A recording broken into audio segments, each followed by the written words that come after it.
Regresé a casa por acción de gracias. La casa estaba vacía, excepto por el padrastro de mi esposo sentado en una mecedora. Un papel decía: me fui de crucero con mi ex. Tú te quedarás en casa a cuidar al padrastro. Te necesita. El padrastro abrió un ojo y dijo: ¿empezamos? Asentí. 4 días después, mi esposo estaba suplicando. La nota temblaba entre mis dedos mientras la sangre se me iba del rostro. Me fui de crucero por el Caribe con Hannah. Mamá decidió venir también porque necesitaba un descanso. Tú te quedarás en casa a cuidar de Víctor. Te necesita de vuelta. El lunes. Brady. La leí 2 veces, segura de que debía de haber algún error. El papel cayó sobre la encimera de la cocina mientras mi mano se quedaba entumecida. Él no volverá hasta el lunes. ¿O sí? La voz áspera a mi espalda me hizo saltar. Me giré y vi a Víctor mirándome desde el umbral, apoyado con fuerza en su bastón, pero con unos ojos demasiado atentos para el anciano decrépito que Brady había descrito. No, conseguí decir, apenas audible. Nadie. Todos se fueron de crucero. Víctor asintió despacio, como si hubiera esperado exactamente este escenario. Te dejaron con el trabajo sucio, ¿verdad? Típico de Brady, había llegado a la casa de la familia Mitchell apenas 30 minutos antes. Mi coche estaba lleno de regalos e ingredientes para la cena de acción de gracias. El silencio de la casa debió ser mi primera pista. No había aromas deliciosos de pavo asándose. No había partido de fútbol resonando en la televisión de la sala. No había saludos alegres. En su lugar, encontré una casa fría y el padrastro de Brady sentado solo en una mecedora, mirándome con esos ojos azules incómodamente perceptivos. No entiendo, dije, dejándome caer en una silla de la cocina. Llevábamos meses planeando esta cena de acción de gracias. Su madre iba a ser la anfitriona. Todos venían. Saqué mi teléfono y probé el número de Brady de nuevo. Iba directo al buzón de voz, igual que en los 3 intentos anteriores. Víctor se arrastró hasta el refrigerador y sacó una jarra de agua. Ha estado así toda la semana. Silenciosa como una tumba. Se fueron el martes por la mañana. Se sirvió un vaso con manos que temblaban ligeramente. Ni siquiera dejaron la nevera llena. Espero que trajeras víveres. No lo había hecho. Había traído arándanos, batatas y los ingredientes de mi pastel especial de manzana. Aportes para lo que debía ser un banquete familiar, no provisiones para unas fiestas abandonadas. Mi teléfono sonó con una notificación. Con un impulso de esperanza, pensando que podía ser Brady, lo revisé de inmediato. En cambio, era una alerta de Instagram. La hermana de Brady lo había etiquetado en una foto. Con los dedos temblando, abrí la aplicación. La imagen me dejó sin aliento.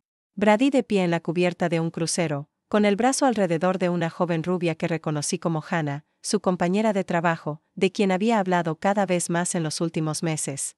Tenían copas de champán en las manos, brindando a la cámara. El pie de foto decía: almohadilla nuevos comienzos escapada caribeña con @Brady Miche y familia. Familia. La palabra ardía como sal en una herida abierta. Deslicé para ver más fotos. Allí estaba la madre de Brady, Elaine, bebiendo un cóctel, viéndose para nada como alguien que necesitaba un descanso de cuidar a Víctor. Otra foto mostraba a Brady y Hannah en lo que parecía ser una cena romántica. La publicación estaba fechada 2 días atrás, lo que significaba que todo había sido planeado mucho antes de que Brady me dijera que debíamos ir a casa de su madre por acción de gracias. ¿Encontraste algo interesante?, preguntó Víctor, estudiando mi rostro. Le mostré la pantalla de mi teléfono. Están en un crucero con Hannah, la de su oficina. La que decía que solo era una colega. Mi voz se quebró. Han estado planeando esto mientras yo compraba regalos. Y pedía días libres en el trabajo para lo que creía que sería una cena familiar de acción de gracias. Víctor asintió con gravedad. Hannah está en la foto desde hace al menos 3 meses. Ha llamado aquí varias veces preguntando por Brady. Voz bonita. Risa horrible. Lo miré fijamente. Tú lo sabías. Sé muchas cosas que creen que no noto. Se dio un golpecito en la sien con un dedo nudoso. La mía sigue clara a pesar de lo que Brady les dice a todos. Mis pensamientos volaron a nuestra cuenta bancaria. Con manos temblorosas, abrí la aplicación del banco. 3 días antes, un retiro de $5.200. Casi todos nuestros ahorros, dinero que habíamos estado guardando para el enganche de una casa. La casa que Brady había prometido que empezaríamos a buscar después de las fiestas. Se llevó nuestros ahorros, susurré, mostrando a Víctor la pantalla. Todo. Víctor no se sorprendió. Han estado haciéndome lo mismo durante años. Tomando un poco aquí, un poco allá. Para tu cuidado, Víctor, dicen. Mientras tanto, bajan la calefacción para ahorrar dinero. A veces retrasan mis medicamentos. Y Elaine se compra otro bolso de diseñador. Sentí náuseas. Esto no era solo un día de acción de gracias arruinado, ni siquiera la traición de una aventura. Era un abandono calculado de mí, de Víctor, de las responsabilidades y de las promesas. Sonó mi teléfono.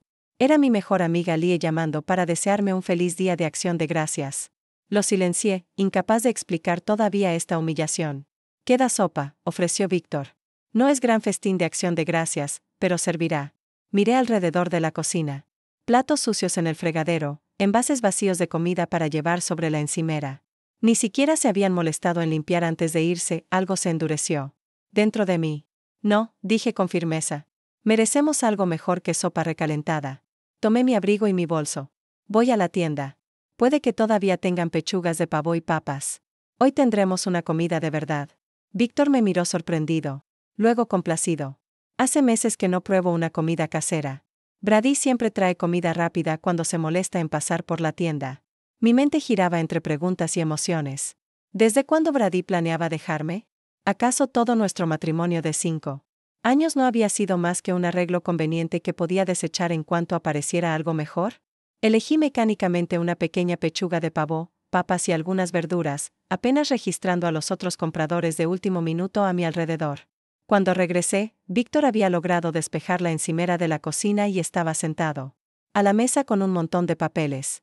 «¿Qué es todo esto?», pregunté, dejando las compras. «Evidencia», respondió, sus ojos azules de repente de acero. «Estados de cuenta, historiales médicos, pruebas de negligencia. Llevo meses registrándolo todo». Empujó una carpeta hacia mí. «Brady y Elaine creen que soy solo una carga esperando morir. No saben que he estado vigilando cómo vaciaban mis cuentas mientras me daban la atención mínima». Eché un vistazo a los papeles, notas detalladas, extractos mostrando transferencias sospechosas, copias de recomendaciones médicas que habían sido ignoradas. «¿Por qué me muestras esto?», pregunté, incómoda ante su documentación meticulosa. Víctor se inclinó hacia adelante, de pronto viéndose menos frágil. «Porque tú también has sido engañada, Jade, y porque no me queda mucho tiempo», señaló. «Un informe médico. Cáncer terminal. 3 meses como mucho». Me dejé caer pesadamente frente a él. «Lo siento mucho, Víctor». Él apartó mi compasión con un gesto. «No lo sientas. Sé intelligent». Me miró con una intensidad inesperada. «Creen que te han dejado una carga, pero en realidad nos han dado una oportunidad». ¿Una oportunidad de qué? Los labios delgados de Víctor se curvaron en una sonrisa que transformó su rostro. «De justicia». Alcanzó un sobre y lo deslizó por la mesa.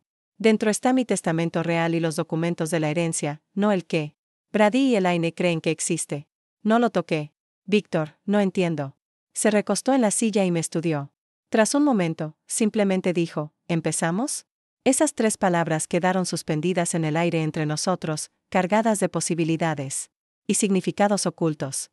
Antes de que pudiera responder, explicó su proposición: ayudarlo a documentar la negligencia y traición de la familia, asistir con sus arreglos finales, y él se encargaría de que yo estuviera protegida económicamente después de su muerte. La familia que nos había abandonado a ambos perdería todo lo que creía que le pertenecía. Lo miré, a este hombre que apenas conocía, pero con quien de repente compartía una conexión profunda. Ambos habíamos sido engañados y descartados por las mismas personas. Afuera, las sombras de la tarde se alargaban sobre un camino de entrada vacío donde debería haberse reunido una familia. Dentro, una alianza inesperada estaba tomando forma. «Sí», dije por fin, sorprendiéndome a mí misma con la firmeza de mi voz. «Empecemos». Tras nuestro acuerdo, Víctor se dejó caer de nuevo en su silla, el cansancio evidente en la curva de sus hombros. La emoción de nuestra nueva alianza lo había energizado momentáneamente, pero ahora la fatiga regresaba a su rostro. «Deberías descansar», dije, notando la fuerza oculta bajo su piel gastada. «Yo terminaré de preparar la cena». Víctor negó con la cabeza. «Primero hay algo que debes ver». Se incorporó con esfuerzo. «Mis historiales médicos. Necesitas entender con qué estamos trabajando y lo poco de tiempo que tenemos». Me condujo a un pequeño dormitorio que claramente había sido una oficina, pero que se había convertido en un espacio improvisado para dormir. Una cama de hospital ocupaba una esquina, aunque Víctor no la había usado. En su lugar, una cama individual normal contra la pared opuesta mostraba signos de uso. «No soporto ese armatoste», explicó, señalando la cama de hospital. «Me hace sentir como si ya estuviera en cuidados paliativos. De un cajón con llave en el escritorio, Víctor sacó una carpeta gruesa con la simple etiqueta médico. Me la entregó sin ceremonias. Cáncer de páncreas, dijo sin rodeos mientras la abría. Etapa 4 diagnosticada hace 3 meses. Revisé los documentos. El estómago se me apretaba ante las descripciones clínicas y el pronóstico sombrío. Notas de oncólogos, recomendaciones de tratamientos y resultados de escáneres contaban la historia inconfundible de una enfermedad terminal. 2 meses, añadió Víctor. Tal vez menos ahora. El último escaneo mostró una progresión rápida. Levant la vista brusquement. Brady lo sabe. Oh, sí, todos lo saben. Su madre estaba en la cita cuando nos dieron el diagnóstico. 2 días. Después, empezó a hablar de que necesitaba un descanso del cuidado. Su risa no tenía nada de humor. 66 años y alegando agotamiento mientras yo muero a los 78. La crueldad me golpeó como un golpe físico. Te abandonaron. Sabiendo que solo te quedaban unos meses. Más bien semanas. Víctor se acomodó en el borde de la cama. Pero eso ni siquiera es lo peor. Mira la lista de medicamentos. Pasé a las hojas de prescripción. Había varios fármacos, analgésicos, medicamentos contra las náuseas, enzimas. Para ayudar con la digestión, revisa el botiquín del baño, indicó Víctor. Compara lo que hay con lo que debería haber. En el baño contiguo encontré una colección desordenada de frascos de pastillas. Al examinarlos, comparándolos con la documentación, surgieron discrepancias inquietantes. El medicamento fuerte. Para el dolor había sido recetado 2 veces según las etiquetas de la farmacia, pero el frasco estaba casi lleno. Los costosos suplementos enzimáticos estaban a medio usar cuando deberían estar casi intactos según la fecha de reposición. Los han estado diluyendo, confirmó Víctor cuando regresé con la evidencia. Una pastilla en lugar de 2. Dosis a la mitad del analgésico. Y esas citas con el especialista en cuidados paliativos. Demasiado caras, dijo Elaine. Meet Hambleban. Las manos de rabia mientras devolvía la documentación a su carpeta. Eso no es solo negligencia, Víctor. Eso es abuso. Es lo que pasa cuando la gente te ve como un obstáculo y no como una persona. Sacó un pequeño cuaderno de debajo de su almohada y me lo entregó. He estado llevando un registro. Veces en que se saltaron o redujeron medicamentos, citas canceladas, dinero que desapareció de mi cuenta para suministros de cuidado en casa que nunca aparecieron. La meticulosa documentación me dejó atónita. Páginas con fechas, horas, incidentes específicos. A pesar de su enfermedad, la mente de Víctor seguía siendo afilada como una navaja. Déjame prepararte algo de comer, dije, necesitando un momento para procesar todo aquello. Debes tener hambre. En la cocina encontré provisiones miserables, unas pocas latas de sopa, algo de pan duro, leche al borde de echarse a perder. Con lo que había traído del supermercado logré armar una comida decente, pavo al horno, puré de papas y judías verdes. No era el banquete de acción de gracias que había planeado, pero mucho mejor que la sopa recalentada. Mientras comíamos, en la pequeña mesa de la cocina, Víctor me observaba. Háblame de tu matrimonio, dijo al fin. ¿Cuándo notaste por primera vez que Brady no era quien pensabas? La franqueza de la pregunta me tomó por sorpresa. Revolvía mi comida, pensando cómo responder. Fue algo gradual, admití. Cuando nos conocimos, Brady era atento, me apoyaba en mi trabajo de diseño gráfico. Yo estaba construyendo mi cartera de clientes, tenía mi propio estudio pequeño, buenos amigos. Hice una pausa, dándome cuenta de cuánto había cambiado todo. Después de casarnos, me sugirió trabajar desde casa para ahorrar el alquiler del estudio. Tenía sentido económicamente, pero luego mi equipo comenzó a fallar. Problemas con la computadora, fallas en el software. Víctor asintió con conocimiento. Una táctica de aislamiento. Exacto. Luego vinieron las sugerencias sobre que clientes no valían mi tiempo. Las dudas sobre que saliera hasta tarde con amigas. Revisaba mi teléfono diciendo que solo buscaba un número. Los patrones eran tan claros en retrospectiva. Cuando mi padre murió el año pasado y me dejó $30,000, Brady insistió en que los pusiéramos en nuestra cuenta conjunta para nuestro futuro. Ese dinero era para el enganche de una casa. El dinero que ahora acaba de gastar en un crucero con otra mujer, añadió Víctor en voz baja. Dejé el tenedor, sin apetito. 6 años de mi vida, y ahora descubro que ha estado planeando dejarme mientras gastaba nuestros ahorros en su compañera de trabajo. Gente como Brady y Elaine ven las relaciones como transacciones, dijo Víctor. Yo también lo aprendí demasiado. Tarde con ella. Ya era exitoso cuando nos conocimos. Viudo, con una cartera cómoda tras mi carrera en banca. Ella era encantadora, hermosa, y Brady era solo un adolescente que parecía necesitar una figura paterna. Suspiró pesadamente. Después de casarnos, las cosas cambiaron. Los gastos aumentaron, justificados como vivir la vida que merecemos. Cuando intenté mantener ciertos límites financieros, me convertí en el villano. Tacaño, controlador, no realmente comprometido con la familia. Eso me suena familiar, murmuré. Después de cenar, Víctor me condujo a su estudio, un cuarto pequeño que la madre de Brady había convertido en un espacio de meditación, pero que aún conservaba el escritorio de Víctor. Ayúdame con el cuadro, pidió, señalando un paisaje mediocre en la pared. Detrás no había una caja fuerte como esperaba, sino un panel flojo en la pared.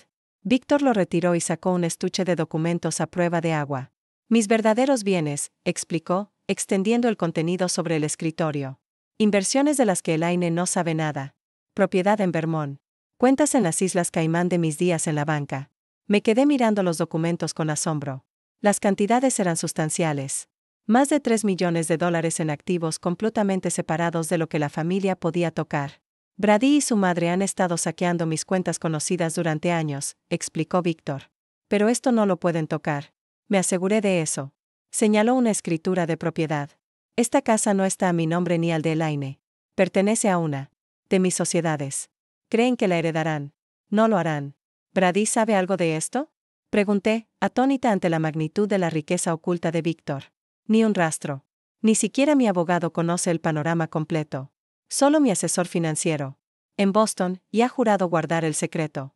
Los ojos de Víctor brillaban con una determinación feroz que nunca le había visto antes. Siempre supe el verdadero carácter de Brady. Es igual que su madre, encantador de frente mientras mete la mano en tu cartera.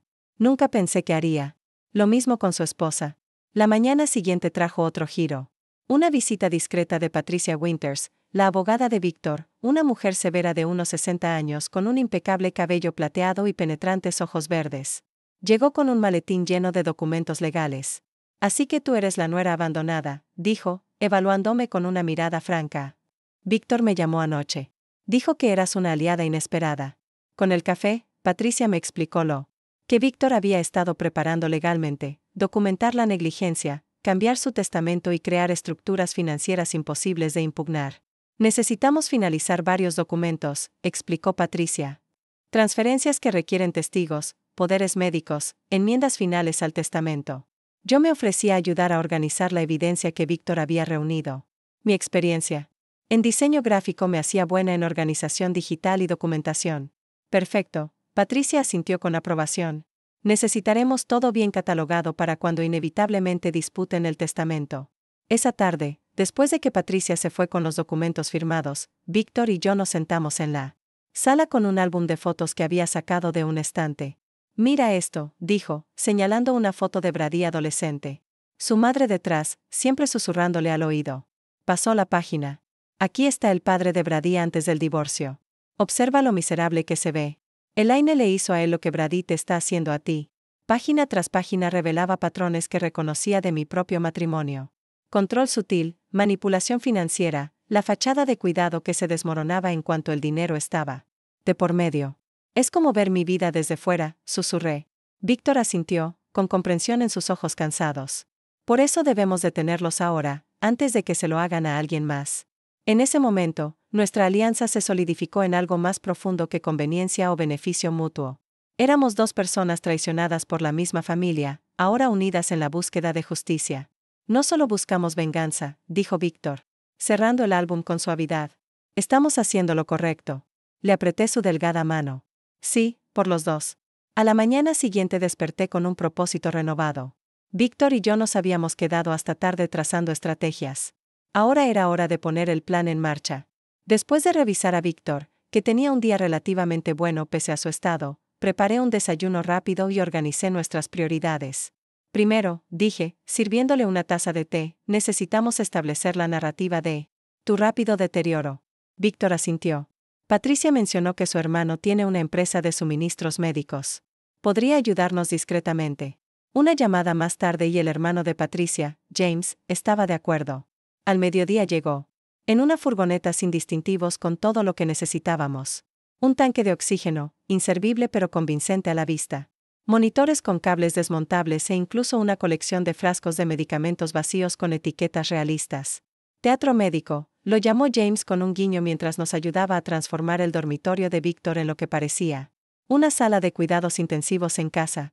Estoy acostumbrado a usarlos en dramas médicos. Nunca pensé que servirían para un drama real. Con la dirección de Víctor, acomodé el equipo para lograr el máximo impacto visual. El tanque de oxígeno destacado junto a la cama, varios dispositivos de monitoreo sobre la mesa de noche. Hice la cama con sábanas de hospital que Patricia también había proporcionado, completando la ilusión de una intervención médica seria. Ahora las pruebas fotográficas, dije, sacando mi teléfono. Víctor se acomodó en la cama, instruyéndome sobre cómo hacerlo parecer peor de lo que estaba. Sombras, indicó. La luz desde arriba profundizará los huecos de mi rostro.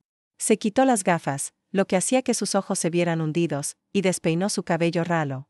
Con mis habilidades mínimas de maquillaje teatral de la universidad, acentué la palidez ya presente en su complexión. La transformación fue impactante. En las fotos, Víctor parecía estar muriendo activamente. Mucho peor de lo que realmente estaba, aunque su condición ya era bastante grave. Ahora tú, ordenó Víctor. Dibs Pariser exhausta, abromada. Me quité el maquillaje, despeiné mi cabello y me puse un suéter enorme que me hacía lucir más pequeña, más vulnerable. Víctor tomó varias fotos mías aparentemente dormida en la incómoda silla junto a su cama. Otras de mí preparando medicamentos con expresión preocupada. Perfecto, dijo al revisar las imágenes. ¿Quién será nuestro objetivo con esto? La hermana de Brady, Melissa, respondí. Según tu teléfono, es la única que te ha escrito desde que se fueron. Elaboré un mensaje cuidadosamente redactado para acompañar las fotos. Víctor tuvo una noche difícil. La fiebre subió a 39. Manejo el dolor lo mejor que puedo. Les mantendré informados. Directo, clínico, pero con un tono de preocupación que generaría culpa o al menos interés. Melissa respondió en minutos. Oh no, pobre tío Víctor. Manténos al tanto. El anzuelo está puesto, murmuró Víctor cuando le mostré la respuesta. Después vino mi actuación más difícil.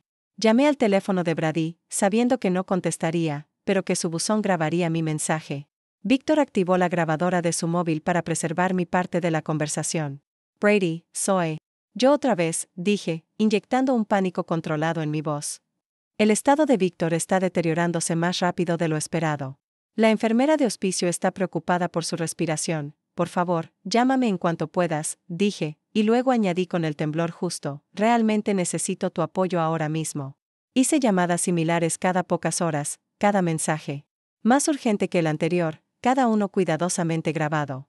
Entre llamadas, creé un registro médico detallado con episodios ficticios pero realistas. Picos de fiebre, crisis de dolor, dificultades respiratorias. Retrocedí algunas entradas en el tiempo para construir una narrativa coherente de deterioro que comenzaba antes incluso de que se fueran de crucero. Deberías haber sido actriz, comentó Víctor cuando le mostré el registro. Prefiero verlo como no ficción creativa, respondí con una sonrisa sombría.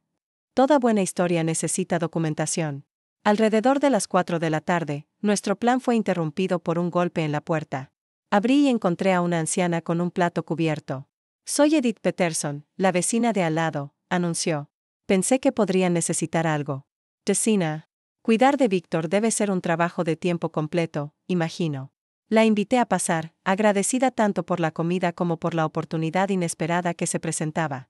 Con el café, la señora Peterson se reveló como una mina de oro de información y apoyo. He estado observando a esa familia durante años, confesó, bajando la voz como si Víctor pudiera escucharla desde su habitación, aunque en realidad descansaba. La forma en que tratan a ese pobre hombre. Su esposo no es mejor que su madre, si me permite decirlo. No me molesta en absoluto, le aseguré. Estoy descubriendo exactamente en qué clase de familia me casé. La señora Peterson me dio una palmadita en la mano. Víctor fue tan bueno con ese chico, ¿sabe? Le pagó la universidad, le compró su primer coche. ¿Y cómo le paga Brady? Yéndose de vacaciones mientras su padrastro se está muriendo. Dejé que mi enojo y mi dolor genuinos salieran a flote. Me dejaron una nota. Solo una nota diciéndome que lo cuidara. Vergonzoso, declaró la señora Peterson. Absolutamente vergonzoso. ¿Sabe? Todo el vecindario se ha dado cuenta. El mes pasado, cuando Víctor se cayó en el jardín, fue mi Harold quien lo ayudó a levantarse. Brady estaba dentro viendo fútbol, ignoró por completo nuestros golpes. Cuando se marchó, La señora Peterson había prometido correr la voz entre los vecinos de que Víctor necesitaba apoyo y visitas mientras su familia se paseaba egoístamente por el Caribe. Documenté cuidadosamente sus declaraciones y la fecha de su visita. Durante los siguientes 2 días, 5 vecinos más se acercaron, cada uno con sus propias historias de haber presenciado la negligencia de Brady hacia Víctor. Cada visita fortalecía nuestro caso y aportaba testigos adicionales tanto del aparente deterioro de Víctor como de la ausencia de la familia en lo que creían que serían sus últimos días. El sábado por la mañana, Patricia regresó con los documentos finales para las transferencias de activos. Llevamos a Víctor al banco local donde había sido cliente por más de 30 años. El gerente, el señor Collins, lo saludó cálidamente. Víctor, qué gusto verlo por aquí. ¿Cómo se siente? Poniendo mis asuntos en orden, Richard, respondió Víctor, con la voz deliberadamente más débil de lo habitual. La memoria sigue aguda aunque el cuerpo falle. En la privacidad de la oficina del gerente, Víctor transfirió oficialmente el control de sus bienes ocultos a una serie de fideicomisos que me beneficiarían a mí y a varias organizaciones benéficas de cuidado a ancianos. El señor Collins observó con simpatía mientras la mano temblorosa de Víctor firmaba cada documento.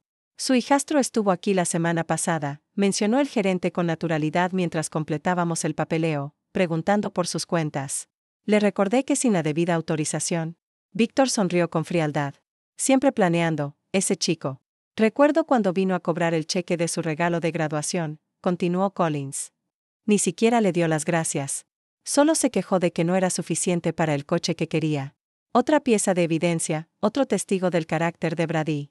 Esa tarde, mientras revisábamos nuestros avances, el teléfono de Víctor sonó con una videollamada de Melissa.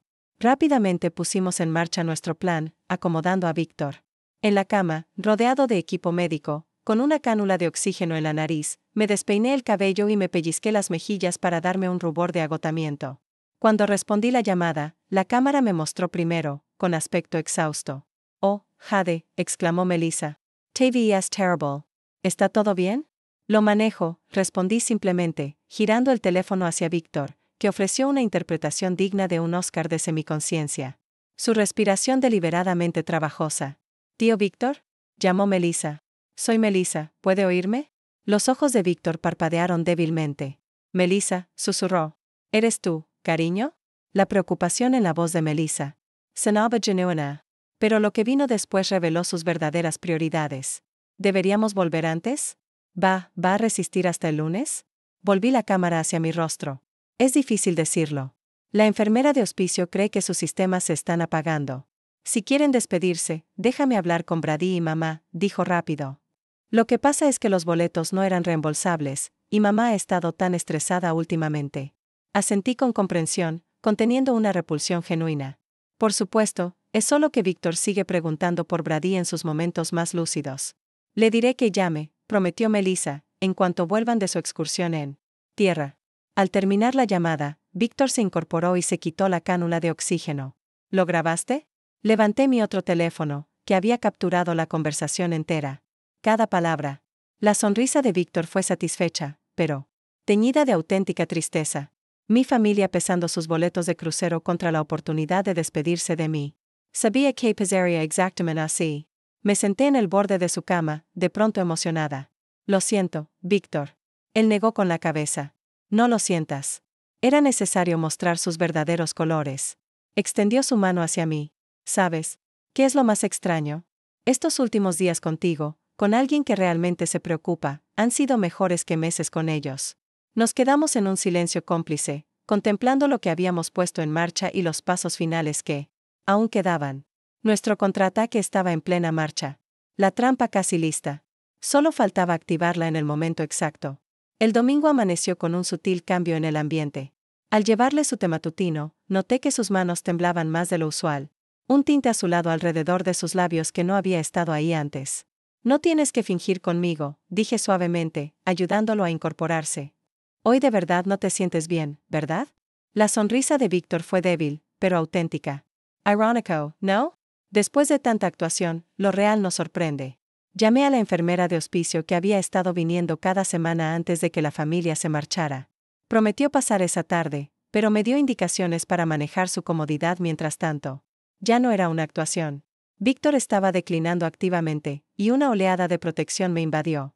Nuestro plan de venganza se volvió de pronto secundario frente a asegurar su confort y dignidad. ¿Qué quieres desayunar?, pregunté, intentando mantener la normalidad. Duraznos, dijo, sorprendiéndome. Duraznos frescos con crema.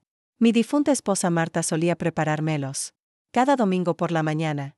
La petición me llevó a 3 supermercados distintos antes de encontrar duraznos decentes en noviembre. Cuando regresé y los preparé como él describió, cortados en perfectas medias lunas con una cucharada de crema batida, los ojos de Víctor se humedecieron al primer bocado. Igual que los hacía ella, susurró. Nadie se había molestado en recordarme esas cosas en años. Durante el día, me descubrí haciendo cosas no por nuestro plan, sino simplemente por su bienestar: acomodarle las almohadas, leer en voz alta su ejemplar gastado de El sueño eterno de Raymond Chandler, poner la música clásica que me había dicho que disfrutaba. El cuidado genuino que había crecido entre nosotros en tan poco tiempo me sorprendía por su intensidad, ¿sabes?, dijo Víctor en un momento de lucidez esa tarde. No me habían tratado con tanta bondad desde que Marta murió hace 12 años. Extraño como una extraña me ha mostrado más compasión que mi propia familia. La enfermera de hospicio, Diane, llegó alrededor de las 3. Tras examinar a Víctor, me llevó aparte al pasillo. Sus órganos se están apagando, dijo con suavidad. Está ocurriendo más rápido de lo que anticipamos. Diría que le quedan horas, quizá un día como mucho. Aunque sabía que esto llegaría, la noticia me golpeó con más fuerza de la esperada. ¿Debería llamar a la familia?, pregunté, de pronto insegura sobre nuestro elaborado plan. Diane negó con la cabeza. En este punto, debería tratarse de su comodidad, no de ellos. Si han elegido no estar aquí, dejó el resto sin decir. Cuando se fue, me senté junto a Víctor, que había escuchado todo a pesar de nuestras voces bajas. No los llames, dijo con firmeza. Ellos tomaron su decisión. Pero sí debemos finalizar algunos asuntos. Me tomó la mano. Lama. A Patricia. Dile que es hora de los pasos finales. Patricia llegó en menos de una hora, acompañada de un notario llamado Thomas. Víctor estaba sorprendentemente lúcido cuando entraron, como si invocara sus últimas fuerzas para esta tarea crucial. ¿Está seguro de que puede con esto?, preguntó Patricia, preocupada por su aspecto. Más seguro que nunca, respondió Víctor. La muerte tiene una forma peculiar de aclarar las prioridades. Finalizaron el último papeleo, documentos que transferían oficialmente el control de sus bienes a mí como fiduciaria, con especificaciones para donaciones benéficas a organizaciones de prevención del abuso a ancianos. El Nuevo Testamento mencionaba explícitamente el abandono de Brady como la razón de su desheredación. Ahora, la carta, dijo Víctor tras firmar el último documento. Patricia preparó su tableta para grabar mientras él dictaba un mensaje que sería leído a la familia después de su muerte. Lo que surgió no fue la condena airada que yo habría esperado, sino algo mucho más poderoso, una expresión de profunda decepción y del dolor de ser tratado como una carga en lugar de como un padre. A mi familia, comenzó, su voz ganando fuerza con cada palabra. Para cuando lean esto, yo ya me habré ido. No es que mi presencia o ausencia pareciera importarles demasiado en los últimos años, detalló instancias específicas de negligencia sin acusaciones, solo exponiendo hechos. Festividades pasadas solo mientras ellos se iban de vacaciones.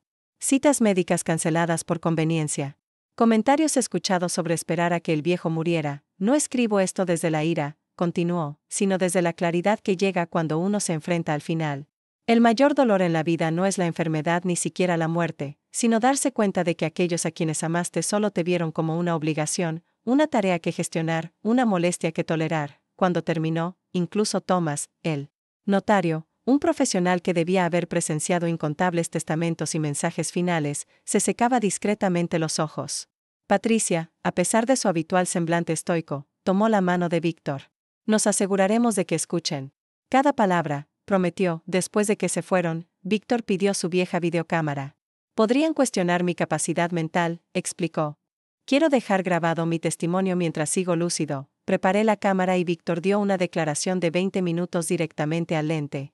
Estaba sorprendentemente sereno, describiendo metódicamente años de negligencia gradual y su decisión de dejarme su herencia. Jade me mostró más dignidad en 4 días de la que mi familia me dio en 4 años, afirmó claramente. Ella es la única que se ganó el derecho de beneficiarse de lo que pasé una vida construyendo, describió. Incidentes específicos. Los comentarios despectivos de Brady en las citas médicas, comidas dejadas fuera de su alcance, medicamentos olvidados durante fines de semana de viaje. La grabación era devastadora en su calma y demoledora en sus detalles. Al caer la tarde, la energía de Víctor se desvanecía. A su petición, lo ayudé a llegar a la sala, acomodándolo en su silla favorita junto a la ventana. Hay una botella de Oporto en mi estudio, dijo. Detrás de los libros de economía. Marta y yo la guardábamos para nuestro 50 aniversario, encontré la botella polvorienta donde él indicó y serví una pequeña cantidad en 2 copas de cristal que descubrí en un mueble olvidado. Por la justicia, dijo Víctor, alzando su copa con esfuerzo. Por la dignidad, añadí yo, nos sentamos juntos mientras caía la oscuridad. Víctor dormitaba ocasionalmente mientras yo leía su libro favorito. Habló de Marta, de sus primeros años de carrera, de viajes que habían planeado pero nunca hicieron. Ni una sola vez mencionó a Brady ni a su madre. Cerca de la medianoche noté que su respiración había cambiado. Dejé a un lado el libro y simplemente tomé su mano. No hubo drama, ni revelaciones de último momento ni confesiones en el lecho de muerte. Víctor simplemente se fue, su mano enfriándose en la mía a medida que su respiración se apagaba gradualmente. Durante un largo momento me quedé inmóvil, las lágrimas corriendo por mi rostro. El hombre al que había conocido apenas 4 días se había vuelto importante para mí más allá de nuestro deseo compartido de justicia. Al cuidarlo, había encontrado una fuerza y una claridad que no sabía que poseía. Al amanecer llamé a Diane, la enfermera de hospicio, quien llegó de inmediato para confirmar lo que ya sabía. Parecía sorprendida por lo tranquilo que lucía Víctor. Muchos pacientes terminales muestran signos de angustia, comentó. Él parece que simplemente se quedó dormido. Así fue, dije en voz baja. Leyendo a Raymond Chandler y bebiendo Oporto de 50 años, después de que Diane hizo la declaración oficial, llamé a la funeraria que Patricia había recomendado. 2 hombres sombríos llegaron en menos de una hora para llevarse el cuerpo de Víctor. Uno de ellos lo conocía de actividades comunitarias y expresó sus condolencias sinceras. Era un buen hombre, dijo, siempre generoso en las colectas. Cuando se fueron, la casa se sintió de repente vacía. Me permití unos momentos de auténtico duelo antes de concentrarme en la siguiente fase de nuestro plan.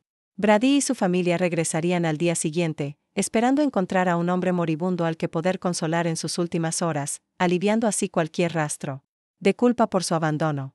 En su lugar, me encontrarían a mí y las consecuencias de sus actos. Coloque la carta de Victor en un sobre color crema y la apoy contra la foto familiar sobre la repisa.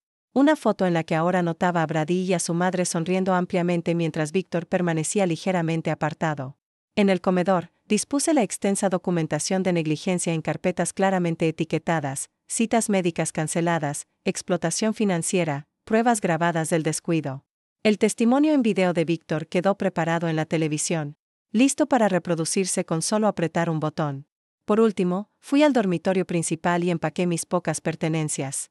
Junto a la maleta, coloqué impresiones de las fotos del crucero que Brady y su familia habían publicado durante la semana, creando una línea de tiempo visual que contrastaba sus cócteles junto a la piscina con el deterioro documentado de Víctor. Todo estaba dispuesto para lograr el máximo impacto a su regreso. Una revelación cuidadosamente orquestada que aseguraría que enfrentaran de lleno el peso de sus decisiones. De pie en el centro de la casa silenciosa, sentí un profundo sentido de propósito. Ya no se trataba solo de venganza. Se trataba de justicia para un hombre que merecía mucho más de lo que recibió de aquellos que más debieron haberlo cuidado. Ya está, Víctor, dije suavemente a la habitación vacía. Entenderán exactamente lo que han perdido. Pasé la mañana del lunes en una calma extraña, esperando lo inevitable. Alrededor del mediodía, escuché el golpe de puertas de coche, seguido de risas y conversaciones mientras Brady y su familia regresaban de su crucero. Respirando hondo, alicé el sencillo vestido negro que había comprado el día anterior y me situé en la sala, cerca de la mecedora vacía de Víctor. La puerta principal se abrió de golpe. Brady entró primero, su madre, Elaine, justo detrás, seguida por Melissa y Hannah, la supuesta colega que claramente era mucho más que eso. Todos estaban bronceados y sonrientes, con los brazos cargados de bolsas de compras libres de impuestos y recuerdos de mal gusto. Cariño, ya estamos en casa, llamó Brady, alegre, hasta que me vio de pie, con el rostro solemne. Su sonrisa vaciló. ¿Qué significa esa pinta de funeral? Elaine lo empujó para pasar, dejando caer su bolso de diseñador sobre la mesa del recibidor. ¿Dónde está papá? ¿Está echando una siesta? Su tono era casual, como si hablara de una mascota y no de su esposo moribundo. Víctor falleció el sábado por la noche, dije en voz baja. Las bolsas de compras se le cayeron a Brady. De las manos. Hannah, sin saber qué hacer, dio un paso hacia atrás, hacia la puerta. ¿Qué quieres decir con que falleció? Exigió Elaine, como si me hubiera equivocado de palabra. Murió pacíficamente en su sueño, alrededor de la medianoche, continue, manteniendo la compostura. El servicio funerario fue ayer por la tarde. Muchos de sus vecinos asistieron, junto con amigos de sus años en la banca. Fue una linda despedida. En realidad, el rostro de Brady pasó de la sorpresa a la incredulidad y luego, lo más revelador, al cálculo. Celebraste el funeral sin nosotros, sin su familia. Su familia fue invitada, repliqué. Dejé múltiples mensajes sobre su deterioro.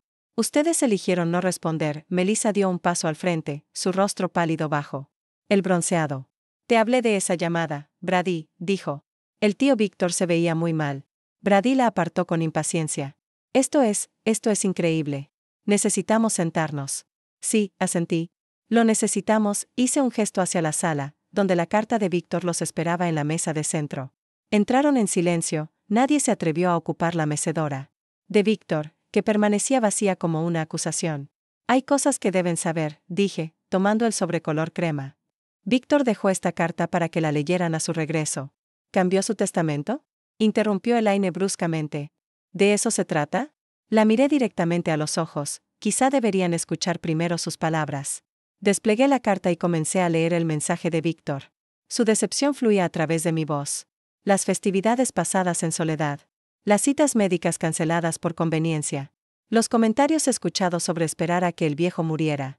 Mientras leía, observaba sus reacciones. El rostro de Elaine se endureció a la defensiva. Brady se removía, evitando mirar a nadie. Melissa se veía cada vez más incómoda. El mayor dolor en la vida, leí, no es la enfermedad ni siquiera la muerte, sino descubrir que aquellos a quienes amaste solo te vieron como una obligación, una tarea que gestionar, una molestia. Kate Tollerer. Cuando terminé, un pesado silencio llenó la habitación. Hannah, deseando claramente estar en cualquier otro lugar, miraba fijamente al suelo. Finalmente, Brady carraspeó. Miren, papá estaba confundido al final. Su medicación, Víctor. Estaba perfectamente lúcido, interrumpí. De hecho, dejó un testimonio en video que quizá quieran ver. Esto es ridículo, declaró Elaine. Unas divagaciones de fin de vida de un anciano enfermo no cambian las realidades legales. Brady es su siguiente pariente, y en realidad, dije poniéndome de pie, hay algo más que deben ver. Los conduje al comedor, donde había dispuesto los archivos de evidencia. Los ojos de Brady se abrieron al ver la documentación meticulosa organizada en orden cronológico. ¿Qué es todo esto?, exigió. Evidencia, respondí con simpleza. De explotación financiera, negligencia médica y abandono. Abrí la primera carpeta, mostrando extractos bancarios con transferencias resaltadas. Víctor había guardado registros detallados de cada dólar retirado de sus cuentas para supuestos gastos de cuidado que nunca se materializaron. Elaine arrebató uno de los estados de cuenta. Él nos dio ese dinero. Lo cuidaban dejándolo solo en acción de gracias, con medicación insuficiente, sin comida en el refrigerador y la calefacción bajada a 16 grados. Pregunté, abriendo otra carpeta con la línea de tiempo de sus preparativos de viaje. Hay declaraciones de 6 vecinos distintos que presenciaron su abandono. Y además, está esto.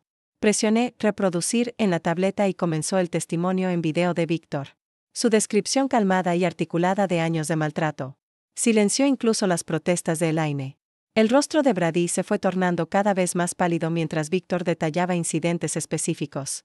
Medicamentos diluidos, citas canceladas, comentarios despectivos hechos cuando creían que no escuchaba.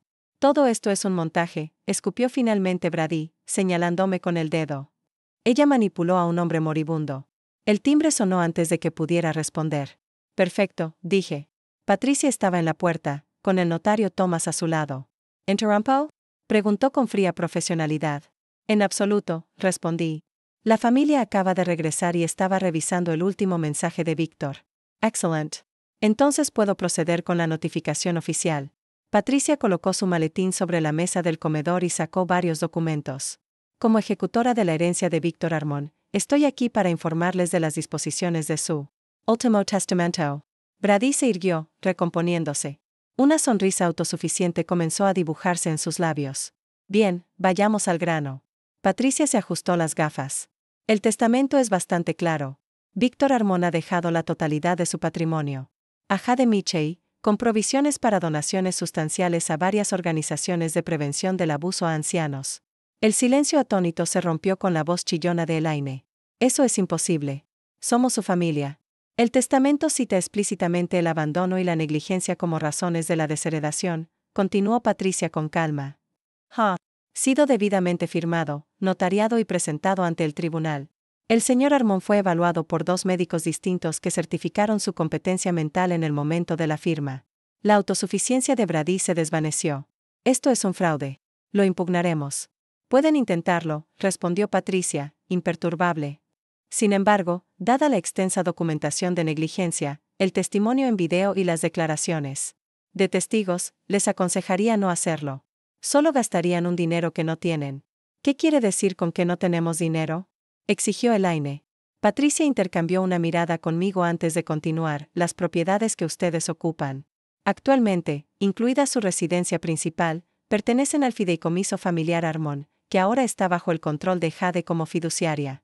Además, las cuentas de inversión de las que han estado retirando dinero han sido congeladas en espera de una auditoría por posible abuso financiero. El rostro de Brady perdió todo el color. Eso no es posible. La casa es mía. Papá lo prometió. Víctor no prometió nada, intervine. Ustedes asumieron. Es diferente. Las implicaciones se hundían poco a poco.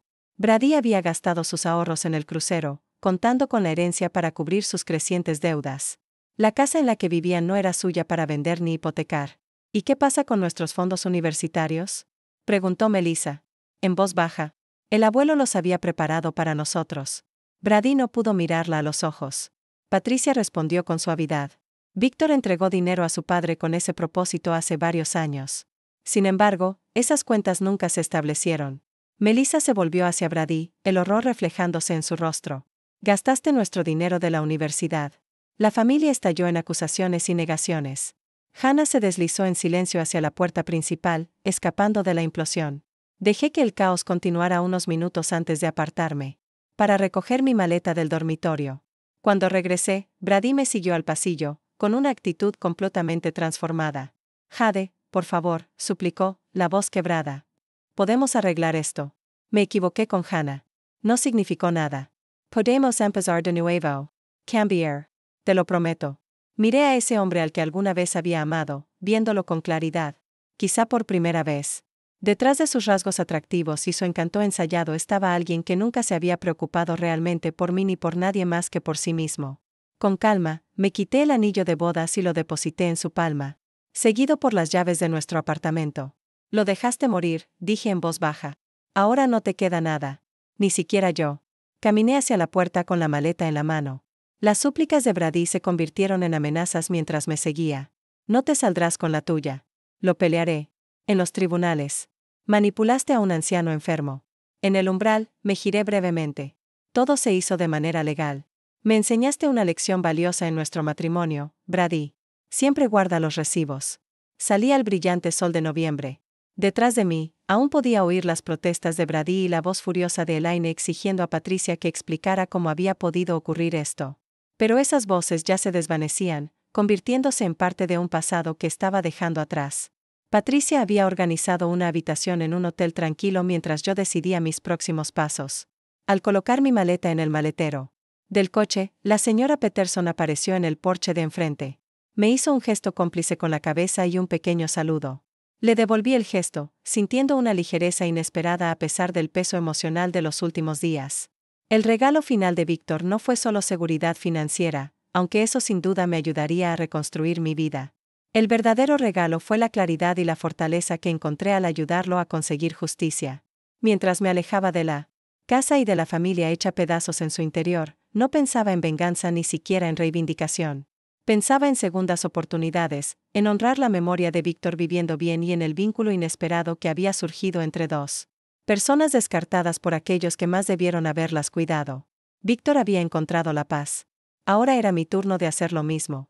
Gracias por haberte quedado conmigo hasta el final de esta historia. Mi momento favorito fue cuando Víctor compartió su preciado vino de Oporto guardado para un aniversario que nunca alcanzó. Qué dignidad tan agridulce en esa copa. ¿Qué escena tocó tu corazón más profundamente? Valoro cada comentario en el que compartas tus pensamientos.